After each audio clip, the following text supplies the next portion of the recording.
Ocho Peterson joins the show today. He is fighting Julian Erosa in a couple weeks on February 5th, coming hot off of a big win over Chase Hooper. I'm sorry. Steven, how are you doing, man? I'm doing well, man. Just training for this fight in the gym every day, just grinding, getting ready, man.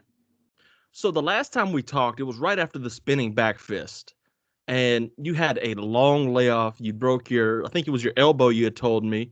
Um, Yeah, I had elbow uh, bone chips lodged in that's my right. Yeah. for about 6 years leading up to that point, and it had gotten to be such a hassle in training. Honestly, I didn't think I could keep going.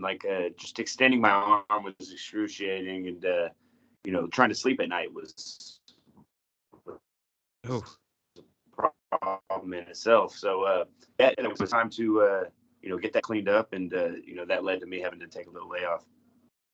man, what was it like not being able to do what you love? Because I know you're just a guy who loves to fight. What was that like?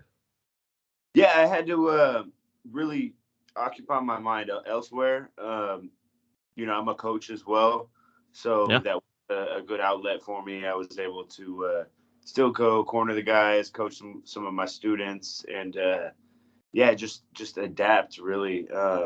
Focus on other things in life.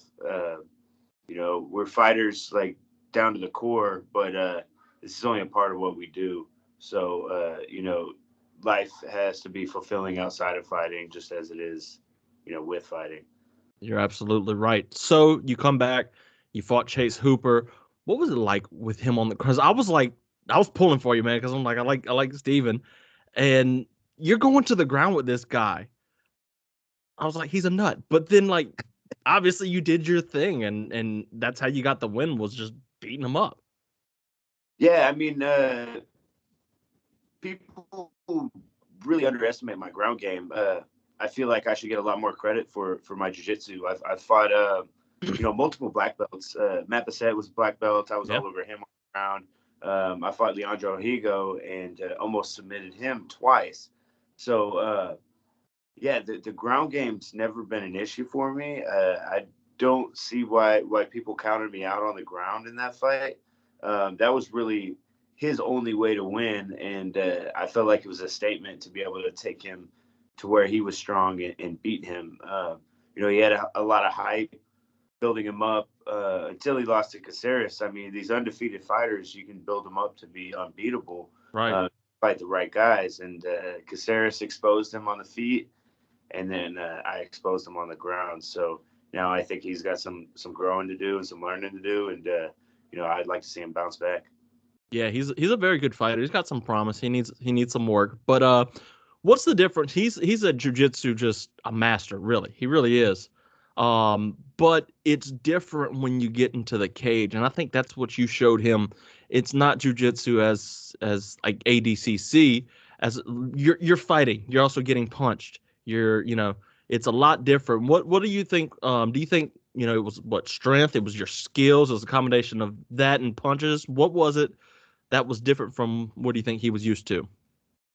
More of my just grit on the ground. I don't just play game. I Yeah. go in, I take the fight everywhere. I'm going to be throwing shoulder strikes, elbows, hammer fists. With it, I have to be really careful not to overextend myself on any of these punches or blows because Yeah. he was very tricky. So I had to kind of play that game a little bit. But for the most part, I feel like it was just I'm slick on the ground as well, and I have seen everything that he brought to the table, and I was able to counter it effectively. And then just that extra little violence makes it hard to do what you want to do on the bottom. So you're going in, you're fighting Julian Erosa. That's a really fun fight, bro. I mean, you two guys both bring it. Um, what are you expecting in this fight from an entertainment standpoint? Man, there's no way this fight's not entertaining. I mean, Julian Rosa, he's got 26 wins. I got 19 wins. Uh, I don't know who else is on the card with more fights than either of us. We're both really experienced. We we bring a good fight. He's got a couple really good wins. He got that flying knee knockout over Nate Landwehr, and then his last win was like, he pulled that slick Bracho choke off. He does that That was often pretty. too. Yeah, he's done that a few times. So obviously that's something that I've studied going into the fight and don't plan to fall victim to. But you got to be aware of these things, and that leads to an exciting fight. Obviously, I can't scramble or sit in these bad positions. I have to, avoid these positions where I can potentially go there. So I think it'll make for a good brawl fight. I don't think he wants to go to the ground with me necessarily. I Yeah. think it might be more opportunistic, but on the ground, I should have a strength advantage. And then, my jiu-jitsu is amongst the best as far as MMA goes. So it's kind of tricky where this fight's got to take place. I think most of it's going to be on the feet. It's going to be a banger, and that's what the fans like to see. Is it tempting to be like, I'm gonna choke him out with the Bracho choke? Nah, man. No, that's not one of my. I mean, if it's there, I'll take it, obviously. But Right. with Chase, that was one thing. I wanted to get him with a heel hook, and it was just a minor little adjustment. When I look back, oh man, I could have got it, man, if I would have just done this, and Yeah. I missed it in the transition. But no, that's definitely not one of my go-tos. I would rather get him with something that I've done before.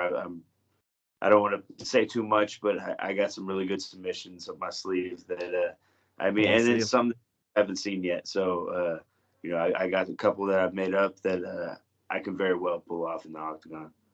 So let's talk about Fortis for a second, man. The gym came out of nowhere, it seems like, and you have some of the best fighters in the world. You got Morono, Jackson. You've got obviously you. One of my favorites is Diego, yeah, Spawn, Neil. I mean, the list goes on and on with great talent that y'all have there. What's the culture like? Because you've got, was it Darren Williams owns the gym? Um, what's it like? Bardo, Yeah, yeah, Coach Safe owns most of the gym, but he partnered up with Darren Williams and kind of helped blow it up, I guess. yeah. And just having Darren involved is really cool. Darren trains with us. Darren comes to strength and conditioning with us. He's one of the guys, so it's cool to have him around. He's a high level athlete, but yeah, like the culture is just, we come in, we put in the work, and we're a family. Most of us have been there from the start. We came from Octagon MMA. We had an MMA team over there, and we were kind of ostracized as the grunts and the brutes. And we eventually Coach Safe opened up Fortis MMA with Darren, and then we basically built the place. Me and a few of the other guys put in the mats, put in the bag racks, put in the cages.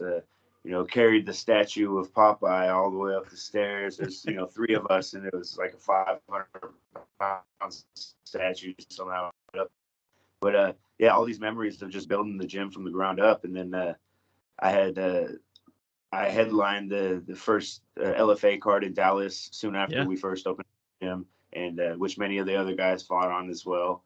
And then we just continued to grow from there. We built up quite a great amateur program as well, but we've gone from maybe 20 pros to, I'd say, 40, 50, and 20 guys in the UFC. So it's Yeah, incredible. it's y'all have such a great depth of roster, talent, I guess you would say.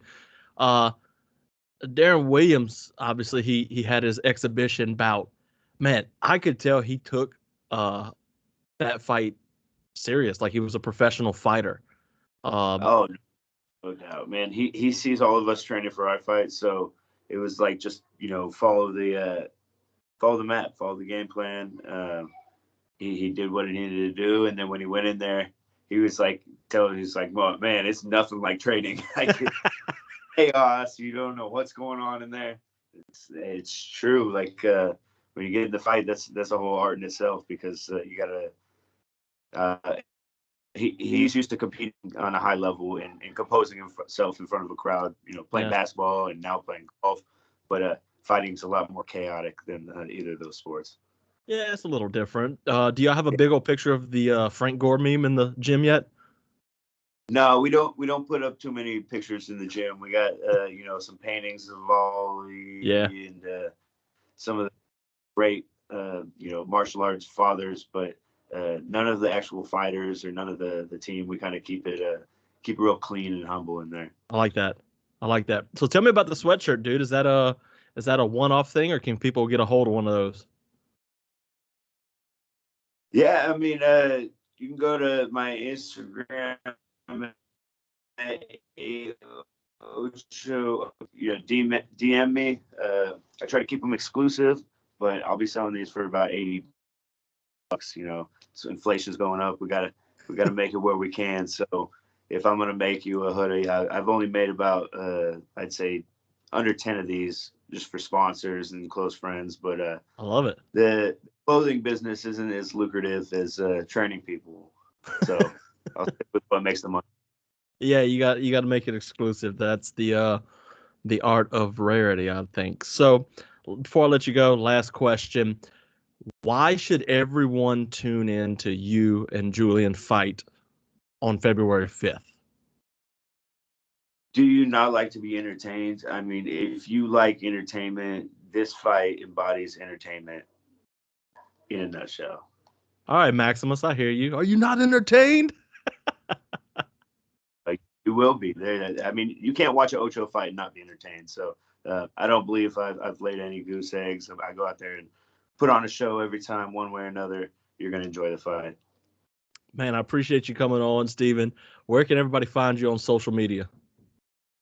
Yeah, follow me on Instagram and Twitter at 8ocho08 and then at Ocho_TV. Check out my YouTube channel, Ocho TV08. So it's youtube.com/Ocho TV08. We're dropping tons of dope content, bi-weekly or twice a week. We're dropping new videos. So check that out, Ocho TV on YouTube. And real quick, I want to give a shout out to my sponsors, CWL.